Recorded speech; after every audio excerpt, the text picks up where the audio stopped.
Hello! Today we are here to discuss Evenfall. I can barely say that without singing Pearl Jam. Or think of James Bond. That would be, no, this is definitely Pearl Jam. It's not, no. So I think of Dawnfall. Alright, so this is a post-Gen Con release. Yes.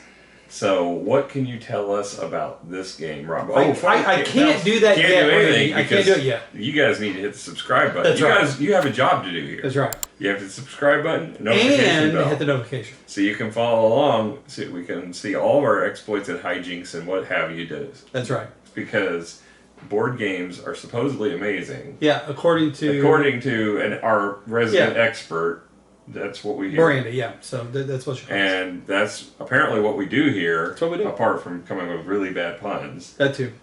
So, again, back to you now. Yes. Now you have a job. So now I can talk about Evenfall. So this is a 2023 release, but there is an expansion coming out this year. So that's what kind of brought it to my attention. I got it, brought it to Randy, and then he got it. And so overall rank is 1,545, rated 7.7. Plays 1 to 4 people in about 1 to 2 hours, which is pretty accurate. Ages 14 and up. Designed by Stefano De Silvio and Martin Mottet did the art. Published by DLP Games and Nanox Games. Now I had kind of some big variances on the on prices. So the MSRP is $59.99. So I don't know if it's worth $59.99, but some of the cheaper prices for sure. Card House has it for $48. Amazon had it for $50. Gamers Guild AZ had it for $50.99. The cheapest is one version is on the Geek Market for $40. Okay. So let's talk about the quality of components. You have these little wooden shaped. I kept calling it bread, but it's supposed to be books. You have some kind of a leaf. And you have a potion. You kept calling vodka for some reason. Because that's what sounded good. Okay. You do have screen printed meeples that look like witches and supposedly elders. They have a curved hats, so I think they're court jesters. But you have a but you have this sort dial. of inlaid board. Yeah, you got a dial, but it's a pretty simple standard build. Yeah, and the inlay board is actually kind of nice, but it does require you do have to do some assembly. Yep, there's like some two-way glue that you peel off. It actually went together really nicely. It did go well. It go together really well. I liked it, and it's pretty seamless. Yeah, a lot of cardboard punching in this. A lot for very little to the gameplay. It's mostly a card game. Mostly. So, you got some wooden discs for markers, and then that's about it. And then lots and lots of cards. Yep. And the cards do have a linen finish. Slight linen finish. It's not as noticeable as in other games. They're not super thick. They're Euro size. Yeah, they're not super thick, but they do have that linen finish. Yeah. So, as far as scoring this, I'm probably going to give it a 7. I don't think there's anything that's that outstanding. I think a 7 is a good score. All right. Moving on to theme. So, you have a coven of witches, and you're trying to basically, promote them within the ranks to becoming elders? Yeah, you're like building this stuff that then the stuff then gets better. And so then when it gets better, then you could use more your elders, which normally you can't use, but you can then use them. So it's all about like making, I guess, your whatever that area is better. Yeah. And some of it I really like. The art is really pretty. The art is gorgeous. A few things I didn't quite understand, like this Eye of Plenty looks like an Iron Man suit, like metal. That does not stand. That to me stands out considerably from what witches would have. Right. Everything else seemed pretty well fitting of witches, and they have pendants and familiars and all of that. And the artifacts, and you got all kinds of various different things. Now, I'm not a witch, so I don't know thematically if this stuff fits it mechanically or not. But you did stay at Holiday Inn Express. I did. So you have like the Three-Eyed Owl reminds me of the Three-Eyed Ravens from Game of Thrones combined with like Harry Potter. Mm-hmm. So there's definitely some references to fantasy stuff out there. But again, the artwork is fantastic. Yeah. So I'm probably going to give this. I mean, the gameplay completely does not feel like the witches and such. No, I like the style of the gameplay, but it has nothing to do with. I can't tell you why we're witches or why we're doing these things. Right, that's true. It's completely just layered on. I'm probably going to give this. I'll probably give it an 8 because I like the art so much. I'm the same way. I think an 8's a good score because of the artwork is so good. It's just beautiful. Looks like hand painted and it looks really nice. All right, so moving on to the rule book. So the rule book is 20 pages long. It's got a cover that matches the box.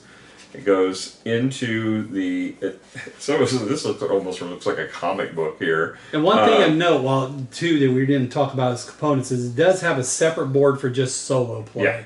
And it plays similar, but it's really, I like the solo play because it's not one of those solo elements where you got to do better than you did last time. It's got an automa built into it, so you got to beat that. And it's really well done. Yeah, so the components, they have pictures of them. They have these big bubbles, almost like what you saw on the VH1, the pop-up video, showing you the names of them. And then the assembly of the components was like attached to the items that you had to assemble, but there's no text to explain it. It's just the pictures. But it's fairly self-explanatory, especially like these. I mean, other than the boards, this is the only other thing you had to assemble was the dials. The boards were the art display was a little bit confusing, but I mean once you actually looked at the boards, like, oh, well, they have circles pictured on these that match, and that was made it easy.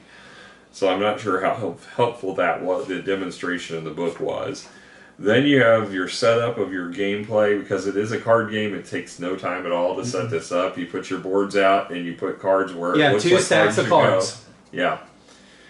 And then you shuffle your decks. Everybody gets their starting resources. Shows that here. Shows how you're supposed to put your board on the table and what regions around it are.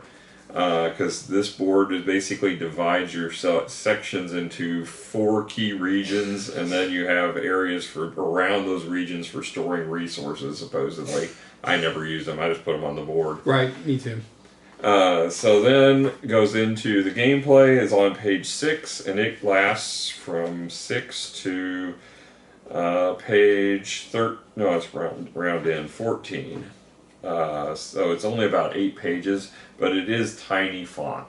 Yeah, that was my biggest grievance. And it's like the font is smaller here than when you get into the cards, actual details of the cards. It's larger font than the actual rules were. So they crammed a lot of text into this. There are some pictures. There's quite a few pictures. There's quite a few pictures, but it's like they shrank everything down. It should have been probably maybe 10 to 12 pages, but just bigger font. With bigger font. But because the icons are way big.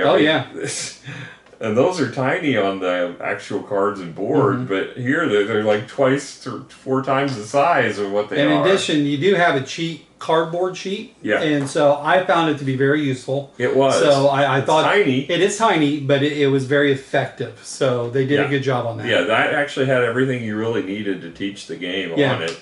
And there wasn't a whole lot of iconography you had to reference. The cards actually did a good job of spelling out the text on it. It's very much like I guess Terraforming Mars cards do, where they have the icons, but they also have the reference to them. So and then you go into, after the gameplay, the game scoring at the in-game scoring, which is real simple. You have cards in detail. This is where I had a problem, because they only listed a subset of the cards, and invariably all the ones we had questions on were not here. And I really like this game, but I was disappointed in that because it did make those few cards that we had really good questions about. We couldn't find anything about. So it's just, that was disappointing. And then there's a QR code that says for more details in FAQ, you can scan that. I did that. It took me to ads for multiple games. You finally clicked onto this, and then it took you into the where you could basically told you how you could order a copy of this game. And then under that was the FAQ. And then under the FAQ, again, there was more cards, But again, not the one we were looking for. Yeah.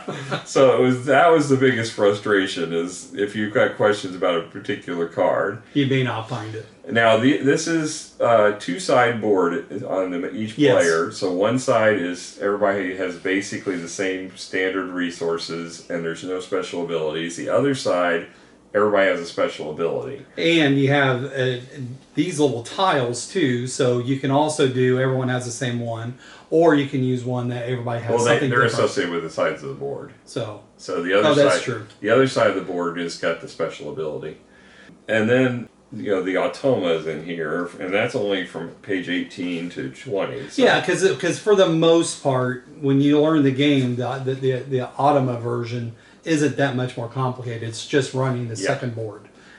So I think the rulebook is pretty effective. It's not that hard of a game to learn. Matter of fact, it looks more, looking at the rulebook with the tiny font and everything, it looks more complex than the game really is. Right. I'm going to give this probably a 7, I guess, as far as scoring, because it's just, if it weren't for this being so small and leaving out all, not having a complete reference to all the cards or having access to it online, especially when they put the QR code to make you go online and you still can't find it. Yeah, that was frustrating. So, but in general, it does a good job, and this cheat sheet, even though it is tiny, is still effective. Yeah. All right, moving on to gameplay. So everybody starts with their board. They have They have a track on the side of the board, and that's your coven track. Your coven track, right? Your coven has 2 primary sections on it. On the right, the first one is the outer circle, and the bottom one is the inner circle, where only the elders are allowed to be. Right, because it's the inside. Yeah. So you have 4 elder witches and you have 4 standard witches. I say standard, but they're the ones that do 90% of the work. Yeah, especially at the early game. Yeah. That's all you could use. Yeah, the elders don't do a whole lot. Yeah, not until you start upgrading stuff. Yeah. Then you've got these specialist cards. And one thing I want to point out, I'm always a huge fan of multi-use cards. Yeah. And so this game is multi-use cards out of the wazoo. Yeah. So I would really like that part. Yeah. So the specialists have 2 different areas they can go. So you have specialists have an ability on the top of them that has a cost. You pay the cost, you put it into play on the left side. And it could be an ongoing ability, it could be an instant ability, or it could be a triggered ability. Like a one-time per round ability. Yeah. And you don't tap them because that would be a copyrighted term. That's correct. We don't tap cards. But you turn it We rotate them or exhaust them. And then the other option is you can put them into play at the bottom of your board, and these become permanent in-game scoring or ongoing effects. But in that case, you ignore the top portion of the card entirely. The cost is printed on the board. For your first one, and each subsequent one has a cost, and it's printed on the board. And it's much heftier than what you're paying up front. But it's big points generally. So then over on the right side, where you're playing your coven into the inner and outer circle, you have to get land, which is... These are places of power. Yeah, places of power is what they're called.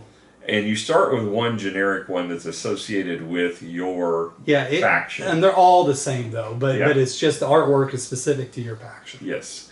And they don't have... They're wild in the sense that they have all the different icons of the Power Stone tokens. But they don't have any abilities inherent to them. Correct. Or victory points. You're going to start with it already down in your inner circle. Already upgrade is what they call it. Yeah. So whenever, throughout the game, anytime you need resources, you're going to, once per round, you can trigger it by flipping this token. It's up in your upper corner. It's got it, in this case, for all of us, it would have one of the leaf and one of the potion tokens. And it's called harvesting. It's called harvesting. And you're also going to get every card that you've got in play that has a production on it. You will get those things. And it's going to be on the right-hand side of the card. So, for example, this one gives you a victory point and mana. But they give you resources, they give you mana, some victory points like this one. So, but yeah, that's hard. You need to harvest all the cards in the outer circle. Yes, but not the inner circle. Now, there are some abilities that let you bend those rules. Correct. But generally, you're not yeah. going to get any production at the bottom. Now, there's also, if you've played rituals, any kind of ritual cards go on those locations, and they don't cover up the production of them, but you can potentially add enhancement tokens. They also have scoring on them, but only if you promote the outer circle into your inner circle. So so that's a little bit of the tension in the meat of the game is, I really like the resources it's producing, but when do I move it down to ensure I get those points at the end of the game? So they have an area for upgrading them where you can take an action to spend to get a scythe, which will give you more production. It basically doubles the production of that card. Or you can put a like a magic orb, which allows you to go up your coven track. Yes, that moves you up the coven track, and along every step you make is going to give you stuff, whether it be some kind of mana or victory points or an action to let you upgrade one of your cards. So, the gist of it is each time you play, you're always going to start in the outer circle when you play here, and you have to promote it in. You don't ever play directly into your inner circle. You have to get promoted. That's right. So, and your turn just keeps going as long as you got resources to pay for stuff. So I really like that aspect too. Yeah, very much so. So I really appreciated that part of it is like if you're able to build a good enough engine where I do this and I can do this to get more stuff to continue moving forward. Right. And I really like that aspect of the game. Yeah. So, I mean, it's a pretty simple game once you actually get playing. And then after everybody's done and has passed all their turns, they're done doing all their whatever they're going to do as far as actions, then you have a battle phase. And this is really area control. But when I say battle... But it's not mean. It's not a conflict, but it's not really... It's not really person versus person. Yeah, you're not you're going to take out people's witches or anything like that. So the witches go into, if you're to get places of power, you're going to play them onto the board. There's also inherent actions based upon the 3 different location spaces you can go to. So anything you've contributed as far as witches to any of these boards is going to put you in the running for that scoring. And you've got the mana that you've accumulated. You can allocate as additional resources or additional power at that location. So you have a mana tracker, so whenever you get mana, you go up on that track, but when it's time to do the battle, you spend that mana on your dial in a hidden method, and then everybody reveals. Right. Whoever has the most mana will win that board. But everyone gets the perks. Yeah, that's the nice thing. Is on the side, basically, the winning, all it means is you're going to get a token. It's a power stone. These power stones act as doublers for your rituals. For your rituals that you are scoring in your inner circle. So they have to match the icons that are at the top of the card. So as I mentioned, the one you start with has all the icons on it. But as you accumulate other cards, you're going to run into situations where that's not the case. And it's completely random on how they're dealt on the board, and once they're gone, they're gone. Yeah. So now what I didn't understand, this is a 3-player game. These are the 3-player boards, but yet there's 4 tokens. So I don't know if there's some kind of ability there might be ways to get take more. An extra one. Yeah, because I never saw any. But there was a lot of cards we didn't see, and there's the asynchronous stuff that we didn't do. Yep. So you score. You're always going to go top down. So they're conveniently named like Northern Lakes, Central Mountains, and Southern Slopes. So you very convenient. North to south. And when you score, you're going to do the north, and anybody who's got a witch there is part of the battle. If you've not got a witch, you cannot participate at that location. So you're going to then decide how much mana. You're going to add that to the number of witches you have there. Very simple math. And whoever's got the most gets the token. But everybody then looks at the chart, and they've got bonus prizes for 4, 6, and 8 power. And it's cumulative. So if you get 8, you get all 3. Exactly. So, as a matter of fact, there's times where you'll be the only person at a location. You could still spend mana just to get those perks, because those perks are more useful, really. Absolutely. Than the token. And that's how I got a lot of my points. Is that I was spending, even though I knew I wasn't going to win it, I still spent enough to get all 3 of the perks. Yep. So it didn't feel like a painful loss. No, not at all. So that's all there is. You play it, 3 rounds of it, and then the game's over. And at the end of the game, you're going to score based upon the points you have in your inner circle. You've also got the in-game scoring that have accumulated underneath your board. Right. And all of your specialists have victory points on them, so you're going to score all those. And then all that you've accumulated through the game. Yep. So you add that to the total that you've accumulated through the game, and that's your final score. Yeah. It's really not that complex. It looks more difficult than it really is. I think this is one that the expansion, hopefully will add more to it, because I think it will get better with time. I think you already said you saw some reviews. Yep, I saw some previews for the expansion, and the people that really like the game, they said it makes it even better. So I'm really excited to see that. It's supposed to be out in October. Yep. So as far as my thoughts on the game, I like the mechanisms of it. I struggled with the breaking of the timing of the play, as we had to keep looking back for reference. Mm-hmm. That was one of the biggest frustrations. And it didn't flow as smoothly as I like as far as the game flow. Taking one action is fine, but it started getting to the point where if you had to sit there and look for things in the book, or go online to look for them, it caused a major slowdown in the gameplay. And I didn't find it as rewarding as a result of that. So hopefully they'll improve the rulebook and get better clarity around some of these cards. As far as I don't think there's anything wrong with it, but I also don't think it breaks any new barriers as far as the gameplay goes.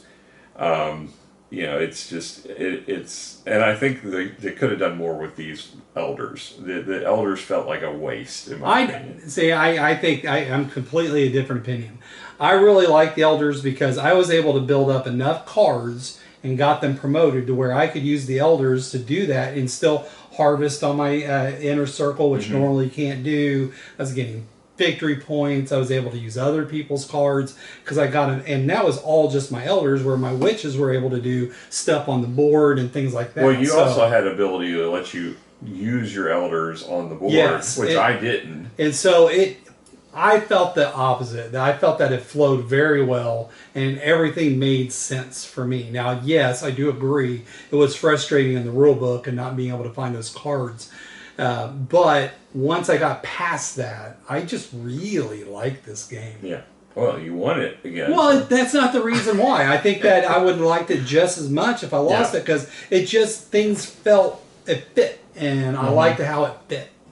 Yeah, I mean, to me, this isn't a bad game. I'm probably going to give it a 7.5, I think is where I'm at. See, I'm at an 8.5, because I really like the artwork, but I really like the game too. So I think it did both really well, and looking forward to the expansion. I'm looking forward to teaching it to some other people. Yeah, I'm hoping that it'll grow with me with the expansion. If it's what if you ever get to play it again.